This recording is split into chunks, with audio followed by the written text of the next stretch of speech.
Man and the Chimpanzee. A Calabari folktale.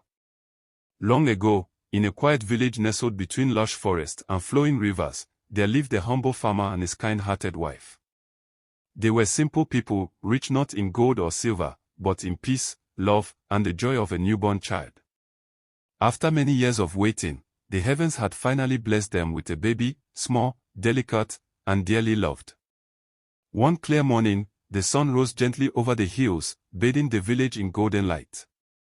The man and his wife decided to go to their farm together that day. Their crops needed weeding, and they thought it would be nice to spend the day working side by side under the sun. But there was one challenge: their baby. They had no one to leave the child with, and they did not wish to trouble their neighbors. So, after wrapping the baby warmly in soft cloth and placing him in a woven basket, they carried him along. When they arrived at the farm, they found a quiet spot beneath a broad, leafy tree. The branches stretched like arms of protection, casting dappled shadows on the sleeping baby. Confident he would be safe, they laid him there and went off a short distance to tend their crops. Hours passed, and the sun climbed higher.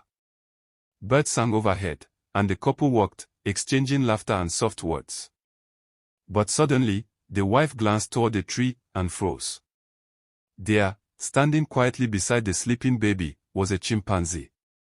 A wild chimpanzee, tall and strong, with thoughtful eyes and arms cradling something small. The wife gasped in terror, thinking the worst. In her panic, she screamed out, "He has taken the baby. The chimpanzee has taken our child." Her husband dropped his hoe and sprinted toward her, heart pounding. He saw the figure of the chimpanzee beside the tree. Without a moment's pause, he reached for the hunting rifle slung across his back. He had carried it, as many farmers did, in case of wild animals. Now, filled with rage and fear, he lifted the gun and fired. The gun's thunder echoed across the forest. Smoke filled the air. Birds scattered. All was still. As the smoke cleared, the couple rushed forward, only to see a terrible sight. The baby lay on the ground, motionless, lifeless. The chimpanzee stood farther away, untouched, watching them with sad, ancient eyes. Then, to their utter disbelief, the chimpanzee spoke. In a voice low and haunting, he said, "Man, your aim is good. You took a perfect shot." The man and his wife stared in silence. The chimpanzee's eyes dropped to the lifeless baby, and in a mournful tone, he said, my baby, I did not kill you. It was your father's gun that has killed you. I only came to play, to watch over you.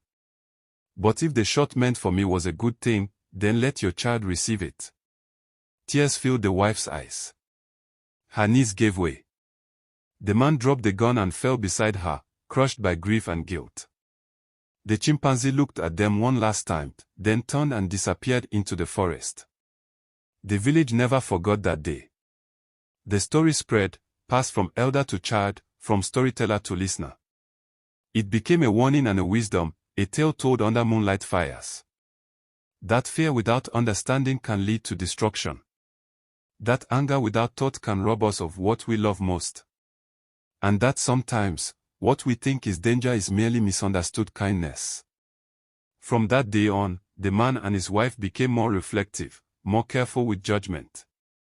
They mourned their child, but they also carried forward the lesson, teaching others the importance of thinking before acting, and the danger of allowing fear to become the gun that fires too soon. Would you have done any different if you were the man? What would you have done? Drop it in the comment section.